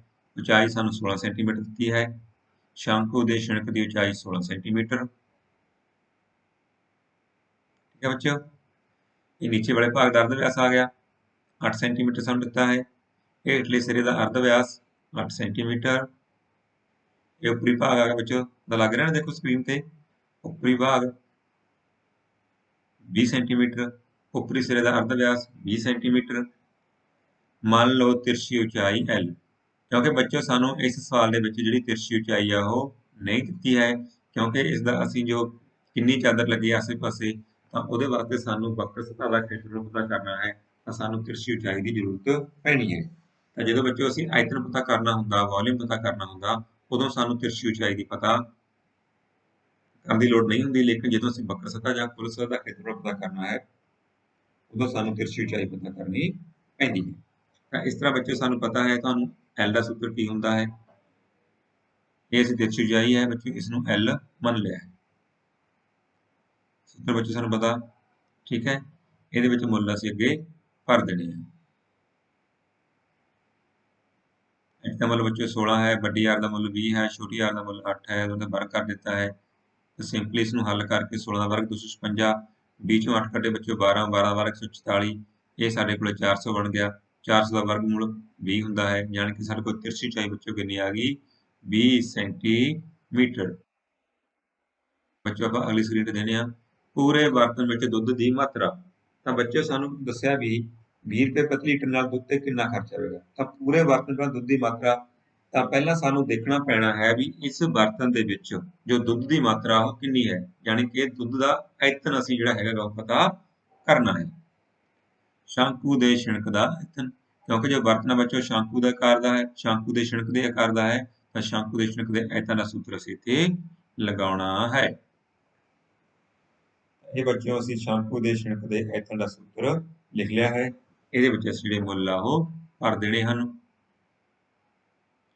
ਬੱਚਿਓ ਦੇਖੋ ਇੱਥੇ ਅਸੀਂ ਪਾਈ ਦਾ ਮੁੱਲ ਜੋ 3.14 ਭਰਿਆ ਹੈ, ਕਿਉਂਕਿ ਇਹ ਸਾਨੂੰ ਪ੍ਰਸ਼ਨ ਦੇ ਵਿੱਚ ਦਿੱਤਾ ਸੀ। ਜੇਕਰ ਸਾਨੂੰ ਪ੍ਰਸ਼ਨ ਦੇ ਵਿੱਚ ਮੁੱਲ ਦਿੱਤਾ ਹੋਵੇ ਤਾਂ ਬੱਚਿਓ ਆਪਾਂ ਕੀ ਕੀਤਾ, ਇਹਦੇ ਵਿੱਚ ਜੋ ਮੁੱਲ ਆ ਉਹ ਭਰ ਦਿੱਤੇ ਹਨ। ਹੁਣ ਦੇਖੋ ਜੋ ਪਾਈ ਦਾ ਮੁੱਲ ਅਸੀਂ 3.14 ਦੇ ਵਿੱਚ ਭਰਿਆ ਹੈ, ਕਿਉਂਕਿ ਕਈ ਵਾਰੀ ਸਾਨੂੰ ਸਵਾਲ ਦੇ ਵਿੱਚ ਜਿਹੜਾ ਪਾਈ ਦਾ ਮੁੱਲ ਦਿੱਤਾ ਹੁੰਦਾ ਗਾ, ਕਈ ਵਾਰੀ ਪਾਈ ਦਾ ਮੁੱਲ ਨਹੀਂ ਦਿੱਤਾ ਹੁੰਦਾ। ਜੇਕਰ ਸਾਨੂੰ ਪਾਈ ਦਾ ਮੁੱਲ ਜਿੰਨਾ ਦਿੱਤਾ ਹੈ ਅਸੀਂ ਓਨਾ ਹੀ ਭਰਨਾ ਹੈ, ਨਹੀਂ ਅਸੀਂ ਪਾਈ ਦਾ ਮੁੱਲ ਕੀ ਭਰਨਾ ਹੁੰਦਾ ਬੱਚਿਓ 22/7, ਠੀਕ ਹੈ। ਤਾਂ ਇਹ ਅਸੀਂ ਸਾਡੇ ਕੋਲ H ਦਾ ਮੁੱਲ ਆ ਗਿਆ, ਵੱਡੀ R ਦਾ ਮੁੱਲ ਹੋ ਗਿਆ, ਛੋਟੀ R ਦਾ ਮੁੱਲ, ਤਾਂ ਇਹਨੂੰ ਅਸੀਂ ਜਿਹੜਾ ਹੱਲ ਕਰ ਲੈਣਾ ਹੈ ਉਹ ਤੁਸੀਂ ਸਿੰਪਲੀ ਹੱਲ ਕਰ ਲਓਗੇ, ਉਹਦੇ ਵਿੱਚ ਕੋਈ ਖਾਸ ਜਿਹੜੀ ਔਖੀ ਗੱਲ ਆ ਉਹ ਨਹੀਂ ਹੈ। ਤਾਂ ਅੱਗੇ ਆਪਾਂ ਇਸ ਤਰ੍ਹਾਂ ਦੇ ਮੁੱਲਾਂ ਨੂੰ ਹੱਲ ਕਰਕੇ ਇਹਦਾ ਉਹ ਆਪਾਂ ਹੱਲ ਕਰ ਸਕਦੇ ਹਾਂ। ਤਾਂ ਉਹ ਸਾਡੇ ਕੋਲ ਜੋ ਉੱਤਰ ਆ ਉਹ ਸਾਡੇ ਕੋਲੇ ਆ ਜਾਵੇਗਾ। ਤਾਂ ਬੱਚਿਓ ਸਾਡੇ ਕੋਲ ਉੱਤਰ ਆ ਗਿਆ ਇਹਦਾ 10,449.92 ਸੈਂਟੀਮੀਟਰ ਘਣ, ਕਿਉਂਕਿ ਬੱਚਿਓ ਇਹ ਸਾਡੇ ਕੋਲ ਕੀ ਹੈ, ਆਇਤਨ ਹੈ। ਹੁਣ ਬੱਚਿਓ ਇਹਨੂੰ ਆਪਾਂ ਲੀਟਰਾਂ ਦੇ ਵਿੱਚ ਬਦਲਣਾ ਹੈ, ਕਿਉਂਕਿ ਜਦੋਂ ਸਾਡਾ ਦੁੱਧ ਦੀ ਮਾਤਰਾ ਅਸੀਂ ਪਤਾ ਕਰਨੀ ਹੈ ਤਾਂ ਇਸ ਗੱਲ ਨੂੰ ਧਿਆਨ ਨਾਲ ਸਿੱਖਣਾ ਹੈ, ਕਿਉਂਕਿ ਬਰਤਨ 'ਚ ਅਸੀਂ ਦੁੱਧ ਦੀ ਮਾਤਰਾ ਕੱਢਣੀ ਹੈ। ਦੁੱਧ ਦੀ ਮਾਤਰਾ ਦਾ ਮੁੱਲ ਸਾਨੂੰ ਦਿੱਤਾ ਉਹ ਲੀਟਰਾਂ ਵਿੱਚ ਦਿੱਤਾ ਵੀ 1 ਲੀਟਰ ਦਾ ਮੁੱਲ ਜੋ 20 ਰੁਪਏ ਹੈ। ਤਾਂ ਹੁਣ ਆਪਾਂ ਕੀ ਕੀਤਾ ਕਿ ਜਦੋਂ ਬੱਚਿਓ ਅਸੀਂ ਸੈਂਟੀਮੀਟਰ ਘਣ ਨੂੰ ਲੀਟਰਾਂ ਦੇ ਵਿੱਚ ਬਦਲਣਾ ਹੁੰਦਾ ਹੈ ਤਾਂ ਅਸੀਂ ਉਸ ਨੂੰ 1000 ਦੇ ਨਾਲ ਭਾਗ ਕਰ ਦੇਣਾ ਹੈ। ਬੱਚਿਓ ਜਦੋਂ ਆਪਾਂ ਨੂੰ 1000 ਨਾਲ ਭਾਗ ਕੀਤਾ ਸਾਡੇ ਕੋਲ ਦਸ਼ਮਲਵ ਆ ਉਹ ਇੱਥੇ ਸਾਡੇ ਕੋਲੇ ਉਹ ਬਣ ਗਿਆ। ਬੱਚੇ ਇਹਨੂੰ ਆਪਾਂ ਜੇ ਰਾਉਂਡ ਆਫ ਕਰ ਦਿੱਤਾ ਤਾਂ ਇਹ ਸਾਡੇ ਕੋਲੇ 10.48 ਬਣ ਗਿਆ ਹੈ। ਇਸ ਤਰ੍ਹਾਂ ਸਾਡੇ ਕੋਲ ਲੀਟਰਾਂ ਦੇ ਵਿੱਚ ਜੋ ਮੁੱਲ ਆ ਉਹ ਆ ਗਿਆ ਹੈ। ਹੁਣ ਬੱਚਿਓ ਆਪਾਂ ਇਸ ਦੀ ਕੀਮਤ ਕੱਢਦੇ ਹਾਂ। 1 ਲੀਟਰ ਦੁੱਧ ਦੀ ਕੀਮਤ ਸਾਨੂੰ 20 ਰੁਪਏ ਦਿੱਤੀ ਹੈ ਬੱਚਿਓ। ਤਾਂ 10.45 ਲੀਟਰ ਦੁੱਧ ਦੀ ਕੀਮਤ ਕਿੰਨੀ ਹੋਗੀ? ਦੇਖੋ 1 ਲੀਟਰ ਦੀ ਕੀਮਤ 20 ਰੁਪਏ, 10.45 ਲੀਟਰ ਦੁੱਧ ਦੀ ਕੀਮਤ ਉਹਨੂੰ 20 ਨਾਲ ਆਪਾਂ ਗੁਣਾ ਕਰ ਦੇਣਾ ਹੈ। ਠੀਕ ਹੈ ਬੱਚਿਓ, ਤਾਂ ਸਾਡੇ ਕੋਲ ਕਿੰਨੀ ਆ ਜਾਵੇਗੀ 209 ਰੁਪਏ। ਹੁਣ ਬੱਚਿਓ ਇਹ ਸਾਡੇ ਕੋਲ ਟੱਬ ਹੈ, ਅਸੀਂ ਦੱਸਣਾ ਵੀ ਇਸ ਤੇ ਕਿੰਨੀ ਧਾਤੂ ਲੱਗੀ ਹੈ। ਬਰਤਨ ਨੂੰ ਬਣਾਉਣ ਲਈ ਵਰਤੂ ਧਾਤੂ ਦੀ ਚਾਦਰ ਦਾ ਖੇਤਰਫਲ। ਤਾਂ ਬਰਤਨ ਨੂੰ ਬਣਾਉਣ ਲਈ ਕਿੰਨੀ ਧਾਤੂ ਦੀ ਚਾਦਰ ਦੀ ਵਰਤੋਂ ਹੋਈ ਹੈ, ਅਸੀਂ ਉਸ ਦਾ ਖੇਤਰਫਲ ਪਤਾ ਕਰਨਾ ਹੈ। ਬੱਚਿਓ ਕੀ ਆ ਗਿਆ, ਸ਼ੰਕੂ ਦੀ ਛਿਣਕ ਦੀ ਵਕਰਤਾ ਦਾ ਖੇਤਰਫਲ ਜਮਾ ਹੇਠਲੇ ਚੱਕਰੀ ਭਾਗ ਦਾ ਖੇਤਰਫਲ। ਠੀਕ ਹੈ ਬੱਚਿਓ, ਜਿਹੜੀ ਚਾਦਰਾਂ ਦੇਖੋ ਸਾਡੇ ਕੋਲ ਇਹ ਚਾਦਰ ਲੱਗੀ ਹੈ ਆਸੇ ਪਾਸੇ ਭਾਗ ਤੇ, ਇੱਕ ਨੀਚੇ ਵਾਲੇ ਭਾਗ ਤੇ ਲੱਗੀ ਹੈ, ਉੱਪਰ ਦਾ ਬੱਚਿਓ ਖੁੱਲਾ ਹੈ। ਤਾਂ ਇਹਦਾ ਆ ਗਿਆ ਵਕਰਤਾ ਦਾ ਖੇਤਰਫਲ ਜੋ ਪਾਸੇ ਪਾਸੇ ਵਾਲਾ ਹੈ। ਠੀਕ ਹੈ, ਇਹ ਆ ਗਿਆ ਸਾਡੇ ਕੋਲ ਨੀਚੇ ਵਾਲਾ ਭਾਗ ਜੋ ਸਾਡੇ ਕੋਲੇ ਚੱਕਰਕਾਰ ਹੈ। ਤਾਂ ਇਹਨਾਂ ਦੋਨਾਂ ਭਾਗਾਂ ਨੂੰ ਅਸੀਂ ਜੋੜ ਦੇਣਾ ਹੈ, ਤਾਂ ਸਾਡੇ ਕੋਲ ਜਿੰਨੀ ਧਾਤੂ ਲੱਗੀ ਹੈ ਬੱਚਿਓ ਉਹਦਾ ਖੇਤਰਫਲ ਸਾਨੂੰ ਪ੍ਰਾਪਤ ਹੋ ਜਾਵੇਗਾ। ਤਾਂ ਅਸੀਂ ਇਹਦੇ ਵਿੱਚ ਸੂਤਰ ਦੀ ਵਰਤੋਂ ਕੀਤੀ, ਵਕਰਤਾ ਦਾ ਖੇਤਰਫਲ ਹੇਠਲੇ ਚੱਕਰੀ ਭਾਗ ਦਾ ਖੇਤਰਫਲ ਉਹ ਚੱਕਰ ਹੈ। ਬੱਚਿਓ ਆਪਾਂ ਅਗਲੇ ਪੇਜ ਤੇ ਨਾ ਫਾਰਮੂਲਾ ਨੂੰ ਇੱਕ ਵਾਰ ਦੁਬਾਰਾ ਲਿਖ ਕੇ ਇਹਨਾਂ ਜਿਹੜੇ ਮੁੱਲ ਆ ਉਹ ਭਰ ਦਿੰਦੇ ਹਾਂ। ਪਾਈ ਦਾ ਮੁੱਲ, ਵੱਡੀ ਆਰ ਦਾ ਮੁੱਲ 20, ਛੋਟੀ ਆਰ ਦਾ ਮੁੱਲ 8, ਐਲ ਦਾ ਮੁੱਲ ਵੀ 20 ਹੈ। ਤਾਂ ਇਸ ਤਰ੍ਹਾਂ ਬੱਚਿਓ ਆਪਾਂ ਉਹਨੂੰ ਹੱਲ ਕਰ ਲਿਆ। ਤਾਂ ਜਦੋਂ ਤੁਸੀਂ ਇਹਨੂੰ ਹੱਲ ਕਰ ਲਵੋਗੇ ਤਾਂ ਤੁਹਾਡੇ ਕੋਲ ਹੱਲ ਕਰਕੇ 1959.36 ਸੈਂਟੀਮੀਟਰ ਵਰਗ ਇਸ ਧਾਤੂ ਦੀ ਚਾਦਰ ਦਾ ਖੇਤਰਫਲ ਆ ਜਾਵੇਗਾ। ਲੇਕਿਨ ਜੋ ਸਾਡੇ ਸਵਾਲ ਦੇ ਵਿੱਚ ਹੈ, ਸਾਨੂੰ ਦਿੱਤਾ ਇਸ ਤੇ ਖਰਚ ਇਸ ਦਾ 100 ਸੈਂਟੀਮੀਟਰ ਵਰਗ ਚਾਦਰ ਦਾ ਮੁੱਲ 8 ਰੁਪਏ ਹੈ। ਤਾਂ ਬੱਚਿਓ 1959.36 ਸੈਂਟੀਮੀਟਰ ਵਰਗ ਚਾਦਰ ਦਾ ਮੁੱਲ ਕਿੰਨਾ ਹੋ ਜਾਵੇਗਾ? ਤਾਂ ਜਿੰਨਾ ਸਾਡੇ ਕੋਲ ਮੁੱਲ ਹੈ ਉਹਨੂੰ ਆਪਾਂ ਇਹਦੇ ਨਾਲ ਗੁਣਾ ਕਰ ਦਿੱਤਾ ਹੈ। ਦੇਖੋ ਇਹ ਕਿਸ ਤਰ੍ਹਾਂ, ਇੱਥੇ ਅਸੀਂ ਇਕਾਈ ਵਿਧੀ ਦੀ ਵਰਤੋਂ ਕੀਤੀ ਹੈ। ਸਾਡੇ ਕੋਲੇ 100 ਸੈਂਟੀਮੀਟਰ ਵਰਗ ਚਾਦਰ ਦਾ ਮੁੱਲ 8 ਰੁਪਏ ਹੈ, ਤਾਂ ਸਾਡੇ ਕੋਲ 1 ਸੈਂਟੀਮੀਟਰ ਵਰਗ ਚਾਦਰ ਦਾ ਮੁੱਲ ਬੱਚਿਓ ਕਿੰਨਾ ਆ ਜਾਵੇਗਾ? 8/100। ਤਾਂ ਜਦੋਂ ਅਸੀਂ ਇੰਨਾ ਪਤਾ ਕਰਨਾਗਾ ਉਹ ਅਸੀਂ ਇਹਦੇ ਨਾਲ ਗੁਣਾ ਕਰ ਦੇਣਾ ਹੈ। ਤਾਂ ਇਸ ਤਰ੍ਹਾਂ ਬੱਚਿਓ ਆਪਾਂ ਨੂੰ ਗੁਣਾ ਕਰਕੇ 100 ਨਾਲ ਭਾਗ ਕਰਕੇ ਸੌਖੇ ਹੀ ਇਸ ਦਾ ਜੋ ਆਂਸਰ ਆ ਉਹ ਅਸੀਂ ਪਤਾ ਕਰ ਲਵਾਂਗੇ। ਤਾਂ ਉਹ ਸਾਡੇ ਕੋਲ ਆ ਜਾਵੇਗਾ ਬੱਚਿਓ 156.75 ਰੁਪਏ। ਤਾਂ ਇਸ ਤਰ੍ਹਾਂ ਬੱਚਿਓ ਜਿਹੜੇ ਸਵਾਲ ਆ ਉਹ ਅਸੀਂ ਹੱਲ ਕਰ ਲਏ ਹਨ। ਤਾਂ ਹੁਣ ਇੱਕ ਵਾਰੀ ਆਪਾਂ ਇਸ ਦੀ ਦੁਹਰਾਈ ਕਰਦੇ ਹਾਂ। ਇਹਨਾਂ ਦੇ ਸੂਤਰ ਹੈ, ਕਿਉਂਕਿ ਬੁੱਕ ਦੇ ਵਿੱਚ ਸਾਡੇ ਹੋਰ ਵੀ ਸਵਾਲ ਹਨ, ਤੁਸੀਂ ਉਹ ਵੀ ਟਰਾਈ ਕਰਨੇ ਹਨ ਤਾਂ ਜੋ ਤੁਹਾਨੂੰ ਸ਼ੰਕੂ ਦੀ ਛਿਣਕ ਫਰਸਟ ਪਾਉਣ ਦਾ ਜੋ ਕਨਸੈਪਟ ਆ ਉਹ ਚੰਗੀ ਤਰ੍ਹਾਂ ਕਲੀਅਰ ਹੋ ਜਾਵੇ। ਉਮੀਦ ਆ ਤੁਹਾਨੂੰ ਜੋ ਅੱਜ ਦਾ ਲੈਕਚਰ ਆ ਇਹ ਚੰਗੀ ਤਰ੍ਹਾਂ ਸਮਝ ਆ ਗਿਆ ਹੋਵੇਗਾ। ਤਾਂ ਤੁਸੀਂ ਆਪਣੀ ਬੁੱਕ ਦੇ ਵਿੱਚੋਂ ਹੋਰ ਸਵਾਲ ਜ਼ਰੂਰ ਟਰਾਈ ਕਰਨੇ ਤਾਂ ਜੋ ਤੁਹਾਨੂੰ ਇਹ ਤੁਹਾਡੇ ਨੰਬਰ ਆ ਉਹ ਚੰਗੀ ਤਰ੍ਹਾਂ ਤੁਹਾਨੂੰ ਪੱਕ ਜਾਣ ਤੇ ਬੋਰਡ ਦੇ ਪੇਪਰ ਵਿੱਚ NTSC ਜਾਂ ਪੈਸ ਦੇ ਵਿੱਚ ਜੋ ਵੀ ਇਹਨਾਂ ਨੂੰ ਤੁਹਾਨੂੰ ਸਵਾਲ ਆਉਣਗੇ ਉਹ ਤੁਸੀਂ ਚੰਗੀ ਤਰ੍ਹਾਂ ਕਰ ਸਕੋ। ਤਾਂ ਆਪਣੇ ਇਸ ਚੈਨਲ ਨੂੰ ਸਬਸਕ੍ਰਾਈਬ ਕਰੋ। ਆਪਣੇ ਦੋਸਤਾਂ ਮਿੱਤਰਾਂ ਨੂੰ ਜੋ 10ਵੀਂ ਕਲਾਸ 'ਚ ਪੜ੍ਹਦੇ ਆ ਜਾਂ ਬਾਕੀ ਕਲਾਸਾਂ ਵਾਸਤੇ ਵੀ ਇਸ ਚੈਨਲ ਤੇ ਵੀਡੀਓ ਪਾਏ ਜਾਂਦੇ ਹਨ। ਤਾਂ ਇਸ ਚੈਨਲ ਨੂੰ ਸਬਸਕ੍ਰਾਈਬ ਕਰਕੇ ਬੈਲ ਆਈਕਨ ਨੂੰ ਦਬਾਓ ਤਾਂ ਜੋ ਤੁਹਾਨੂੰ ਹਰ ਵੀਡੀਓ ਦਾ ਨੋਟੀਫਿਕੇਸ਼ਨ ਸਭ ਤੋਂ ਪਹਿਲਾਂ ਮਿਲ ਸਕੇ। ਤੁਹਾਡਾ ਸਭ ਦਾ ਧੰਨਵਾਦ।